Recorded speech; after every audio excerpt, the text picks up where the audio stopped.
اولا طرد محمد هاني، ثانيا هدف فاركو.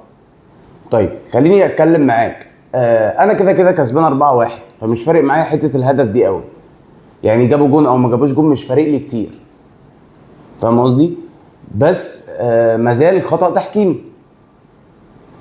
طيب خلينا نتكلم مبدئيا عن الطرد بتاع محمد هاني. طيب هو ايه اللي حصل اصلا من محمد هاني عشان يتطرد في الماتش؟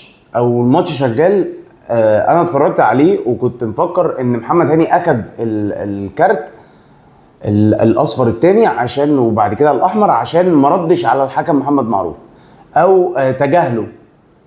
لكن بيتضح لنا بعد كده ان محمد هاني ما خدش الكارت الاصفر الثاني والكارت الاحمر بسبب ايه؟